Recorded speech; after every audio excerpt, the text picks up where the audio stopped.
American Novels.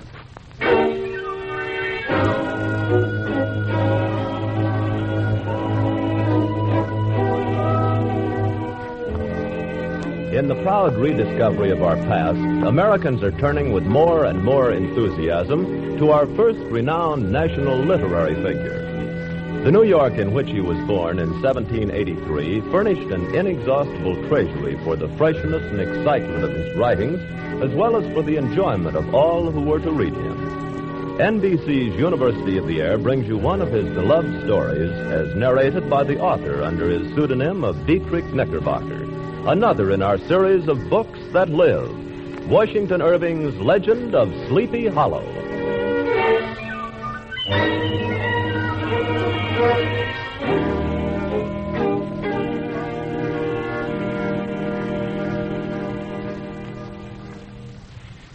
In the bosom of one of those spacious coves which indent the shore of the Hudson, there lies a small rural port by the name of Tarrytown.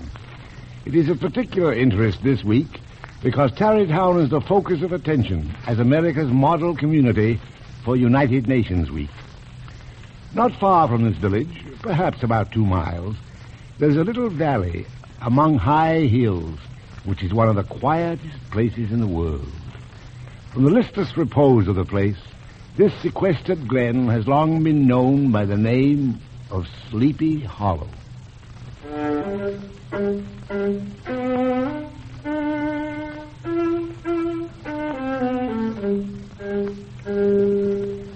A drowsy, dreamy influence seems to hang over the land and to pervade the very atmosphere. Most of the good inhabitants would have you believe that the neighborhood was at one time bewitched.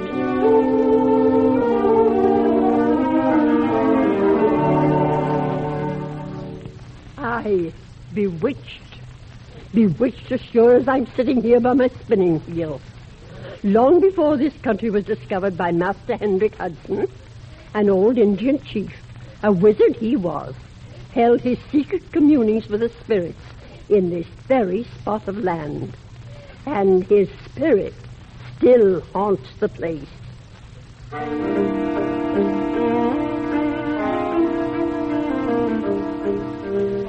Yes, indeed. The whole neighborhood abounds with local tales, haunted spots and twilight superstitions. But this is one specter who seemed the commander-in-chief of this region, the apparition of a figure on horseback without a head. And woe be to those of ye who would scoff at him. He is as real as the living who ride the hills by day. It is the ghost of a Hessian trooper whose head was carried away by a cannonball during a revolutionary battle. And in the gloom of night he rides along on the wings of the wind in search of his head. There's not a soul within this valley who does not know and fear him. The Headless Horseman. Aye, the Headless Horseman.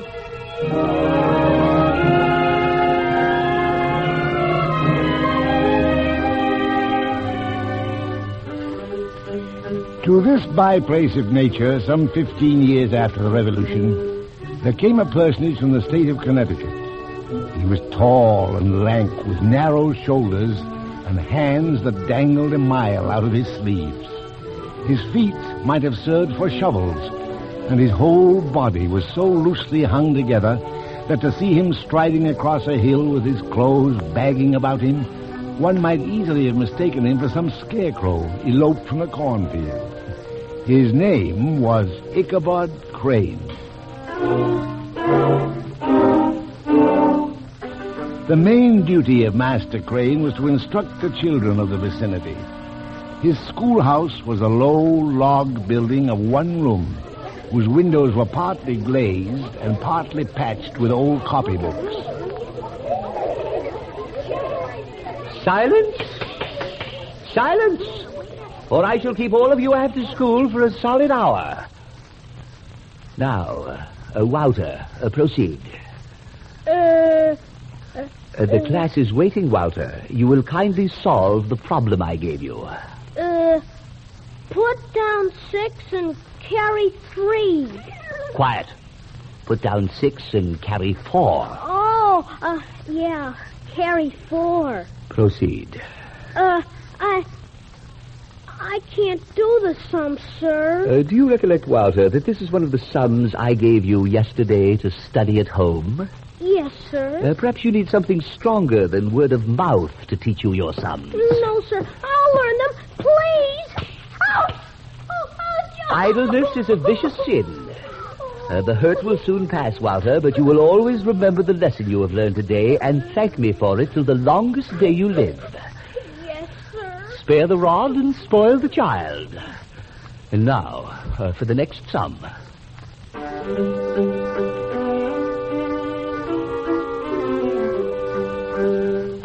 The lordly sway with which he ruled in his little empire, the school, was only one facet of Ichabod's nature, however. Since he lived a week at a time with the farmers of the neighborhood, and since he was an amazingly huge feeder, it behooved him to make himself both useful and agreeable to his patrons.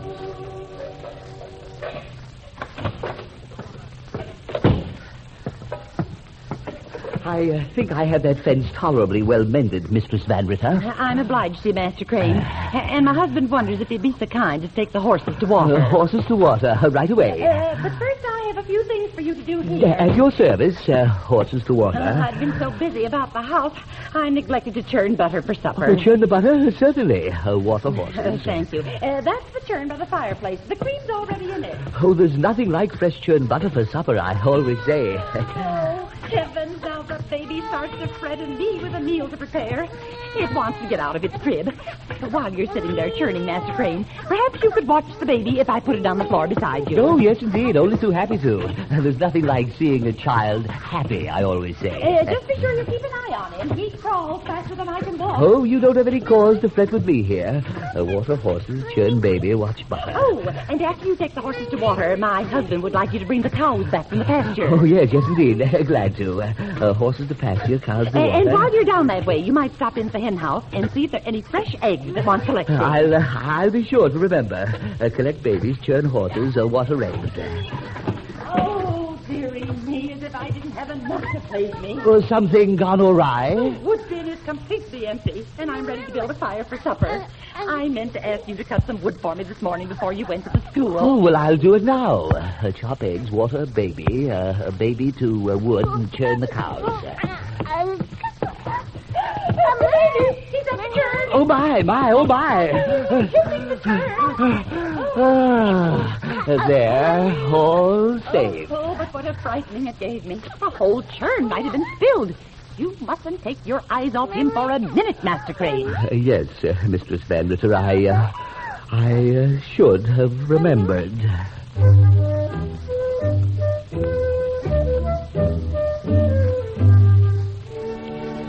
But for all his trials, Ichabod had his pleasant moments, too. The schoolmaster is generally a man of some importance in the female circle of a rural neighborhood, and Ichabod particularly was esteemed by the women as a man of great erudition, for he had read several books quite through, and was a perfect master of Cotton Mather's History of New England Witchcraft, in which, by the way, he most firmly believed. So it was that he spent many a long evening with the old Dutch wives as they sat spinning by the fire, with a row of apples roasting and spluttering along the hearth, swapping tales of ghosts and goblins. And on this night I'm telling you of, Master Crane, just as I left the deathbed of Mistress and walked out into the midnight air, I looked up to the sky. There was a strange sort of breeze, cold and wet, and I wondered what it caused it. Yes? I looked toward the sky, and there I saw a white object floating upward. I watched until it was completely out of sight, until she had vanished into heaven. It was her soul. Aye, her soul. That I am sure of. I remember the time well, Mistress Van Winkle. You told me of it the very next morning. Oh, it is a wondrous thing, to be sure. It brings to my mind a somewhat similar experience I once had in my native state of Connecticut. Oh, Tell us about it. I do, Master Crane. I was traveling from one village to another late at night when I came upon a house. Aye, the faithful with you. It was a lonely, completely abandoned place, but I was glad of any roof at that point. I had a terrible time getting my horse up to the house. He balked and neighed in a terrible manner. He knew. He knew. Aye, mistress, it was a haunted house. There was the sound of a ghostly fiddle that filled the air. And now and then I heard snatches of crazy laughter and footsteps up and down the creaking stairs, though no one was even to be seen. I called out, "Is anyone here?" But I got not an answer. What a brave man you were to call to a ghost. Well, there's really nothing to be feared from the dead. Then I searched the house. But not a soul did I find, though the footsteps accompanied me wherever I went. Finally, the rain ceased. I left the house and climbed up on my horse, who took off like the wind, so glad was he to be free of that place. And, if you will believe it, many times after that, in the light of day, I traced the path of that diresome night, and I've never been able to find that spectral house. The spirits carried it away after you found their hiding place. So I have come to believe. It is not many men would have had such courage as yours, Master Crane. Well, Aye, that is right. I can see that he will not hold the terror for you. He does for so many of us in Tarrytown and Sleepy Hollow. He? A headless horseman.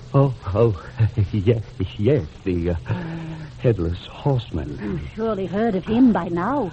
Buried in the churchyard on the hill. Oh, yes, to be sure I've heard of him. Have you, perchance, seen him? No, no. Ah, but you will anon. Yes. You will. Yes, well, I fear it's growing late. I'd best be going. Oh, tarry a while. I can tell you many tales concerning the headless horseman. At another time, I should very much relish it, but now I really must be on my way. Very well. But welcome any time, Master Crane. Thank you kindly. It's a dark and moonless night. Aye, pitch black. Well, I'd better. I wonder, Mistress Van Winkle, if you have a lantern you might spare me for the walk home, just that I may not trip upon fallen logs and stones. Just a small lantern.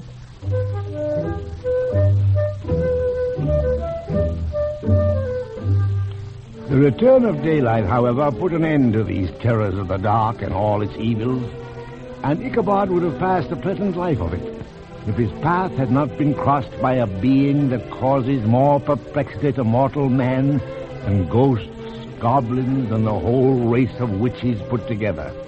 And that was a woman.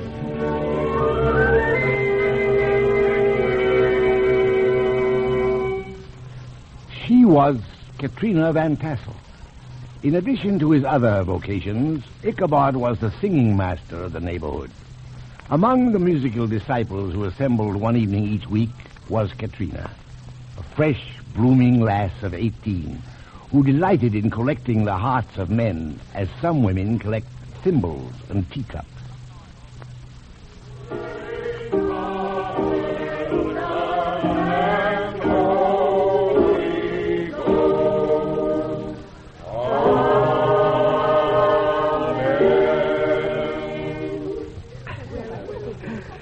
Well, I think that was a very good rendition. What think you, Miss Van Tassel? Oh, indeed it was, Master Crane. We have improved so very much since you began instructing us in psalmody. Oh, well, thank you. Thank you very much. You're very kind. Oh, and you are far too modest. Well, of course, one evening a week is scarcely enough time to give to such an important matter. I mean, that is with someone like you in particular, whose voice is by far the loveliest in the countryside. Oh, Master Crane, I fear you're trying to turn my head with such compliments. Oh, but I assure you every word of it comes from my heart. And if I could but practice with you a bit at some other times, it would be a great help to our choir in general, because you would progress so markedly. But how could such a thing be managed? Well, the thought just now occurs to me that I might, that is, if your good parents would not object, I might perhaps call upon you at your home now and then of an evening and practice with you there. Oh, I couldn't think of taking so much of your valuable time, Master Crane. I assure you I would consider it an honor, a very true honor, and it's for the greater good of the choir. Very well, Master Crane. You may come then. For the greater good of the choir.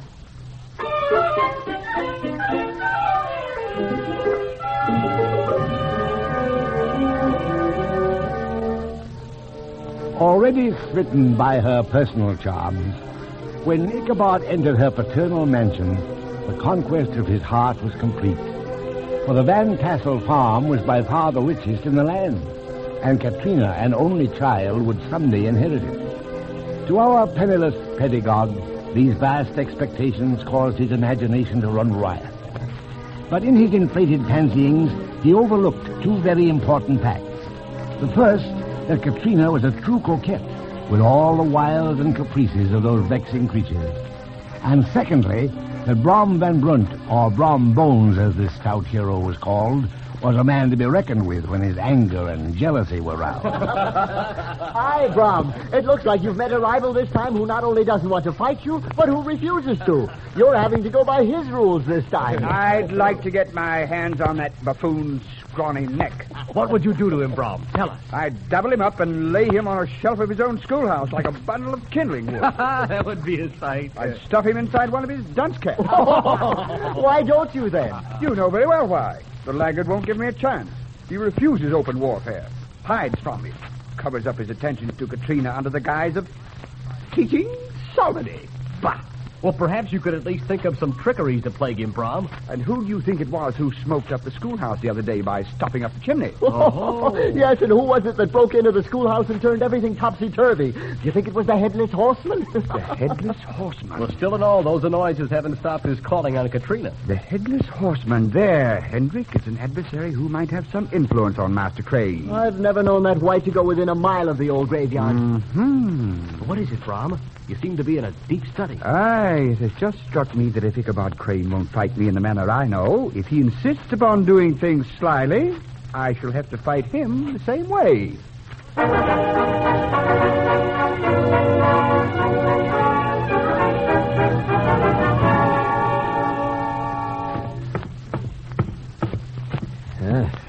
Well, Master Crane, your hair is unusually well combed this evening. In fact, you have about your whole person a rather festive air. Oh, indeed, a festive occasion, Mynheer Van Ripper.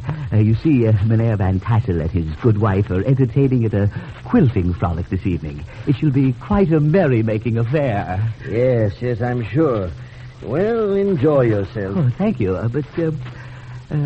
Mynheer. No?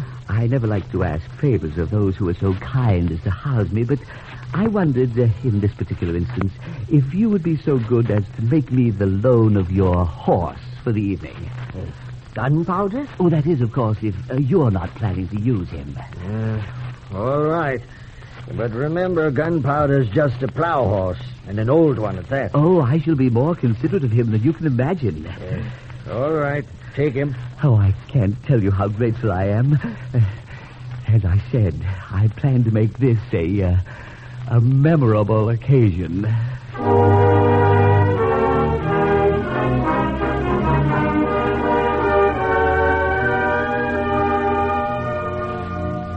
As ill luck would have it, Ichabod had to tie his gaunt and shaggy horse next to Daredevil, the favorite steed of Brom Bones, a creature who, like his master, was full of mettle and mischief. But even this did not dampen the spirit of conquest with which our hero entered the state parlor of Van Tassel's mansion, which was thronged with the pride and flower of the adjacent country. In spite of his desire to see Katrina, Ichabod could not resist first pausing at the Dutch tea table with its sumptuous spread. And just as he had a hearty mouthful of cruller... Well, who have we here but Ichabod Crane? Just a friendly slap on the back, friend. Hope I didn't cause you discomfort. Oh, no. No. Good evening, Brom. Aye, it is a good evening, Ichabod. A time for making merry and being friendly. I'm glad to see you here. Well, thank you. Tell me, have you seen Katrina? Not yet. Well, then be off and do so. I'm sure she's been looking for you. Oh, you really think so? Don't you think so? Oh, well, if you'll excuse me, I'll just... Aye, Ichabod. And I repeat, I'm very glad to see you here.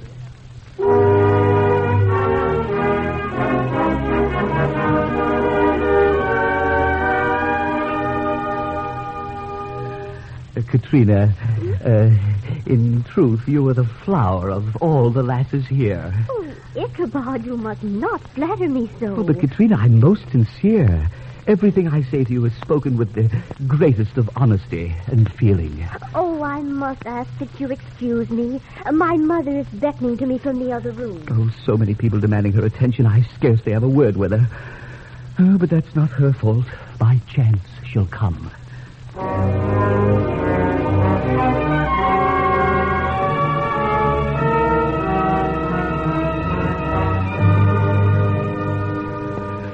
Katrina! Why, Ichabod, I thought you had gone. I took the liberty of staying after the others left. I'd like to speak with you. Very well. What is it? I thought, that is, couldn't we perhaps go out to the arbor or by the well? It's turned quite chill out. I'd rather stay inside. Oh, but it... You may say whatever it is here. Well, it wasn't so much something to say as to ask. Then ask me. Oh, well, I'd like to speak to your father. I thought you wanted to speak to me. Oh, yes, but that is, I would like to speak to your father about you. I'd like to ask for your hand. My hand? In marriage. In marriage? In marriage? Marriage?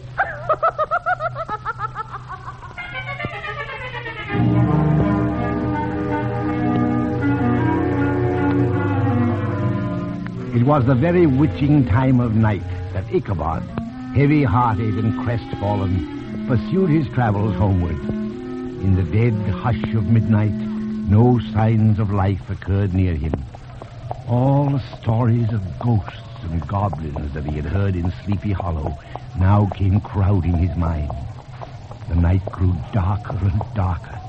The stars seemed to sink deeper in the sky. He had never felt so lonely and dismal.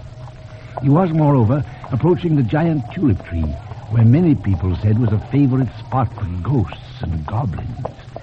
As Ichabod approached this fearful tree, he began to whistle. Then, as he drew a bit nearer, his large green eyes grew ever bigger. Oh, there's something white hanging in that tree. No. Only a spot where lightning scathed it and laid the wood bare. Come on, Gunpowder. What was that? Oh, but two boughs of the tree rubbing against each other. Don't be afraid, Gunpowder. If there were but some way to get back without crossing Wiley Swamp. All who know say it's a haunted stream. I shall give Gunpowder a score of kicks, and then we'll cross the bridge quickly. Now. No, you're going the wrong way, Gunpowder. We must cross the logs, not run beside them. Giddy up. Now, turn around, Gunpowder. What was that? Oh, something in the shadow of that grove. Something black and towering. I must show it I'm not afraid. Who are you? Who are you? It doesn't answer. I must get away. Come on, Gunpowder. Oh, it's coming out of the shadows. But it's still so dark I can only tell it's a horseman, large, on a powerful horse. Perhaps we can outride him. Oh, he's riding fast, too. I don't like this. Perhaps if we lag behind, he will pass us, Gunpowder. He's slacking with us. Oh, we're coming to a rise in the ground where it's lighter. Perhaps I shall recognize him. He's headless. Oh, he's carrying his head before him on the saddle. He's chasing us. Faster, Gunpowder. I shall have to hang onto your neck, Gunpowder. If we can just reach the bridge, we shall be safe. The headless horseman does not cross there. Oh, he's right behind us. I can feel the breath of the horse on my neck. Come on, Gunpowder. Over the bridge at last. Oh, he's rising in his stirrups. He's throwing his head at me.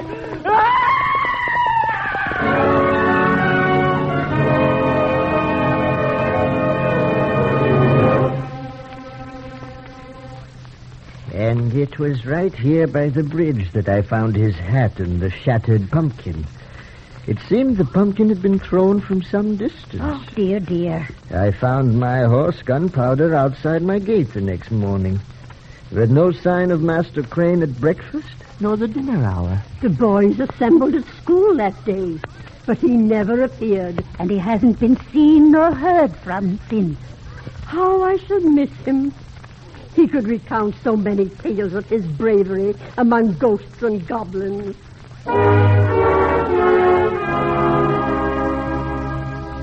Some years later, an old farmer who had been down to New York on a visit reported that Ichabod Crane was still alive, had studied law, and finally been made a justice of the 10-pound court. Brom Bones, too, who shortly after the disappearance led Katrina to the altar, was observed to look exceedingly knowing whenever the story of Ichabod was told. And he always burst into a hearty laugh at the mention of the pumpkin, which led some to suspect he knew more than he chose to tell.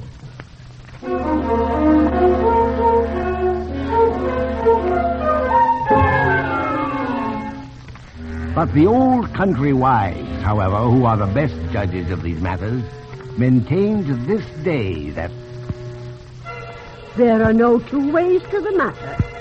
Poor Master Crane was carried off by the galloping Hexam. He was spirited off to another world by the headless horseman. Aye, the headless horseman.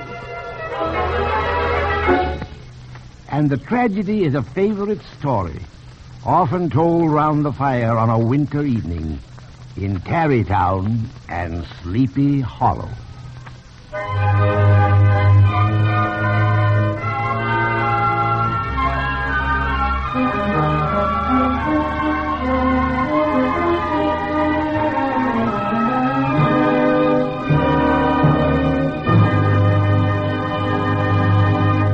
The Legend of Sleepy Hollow by Washington Irving is one of America's novels brought to you each week by the NBC University of the Air. Listen next week to a radio version of Little Women by Louisa May Alcott. And remember that there's a world of entertainment and information to be found in your local public library.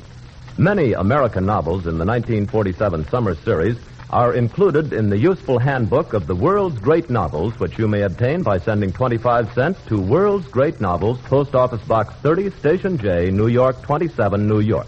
That's Post Office Box 30, Station J, New York 27.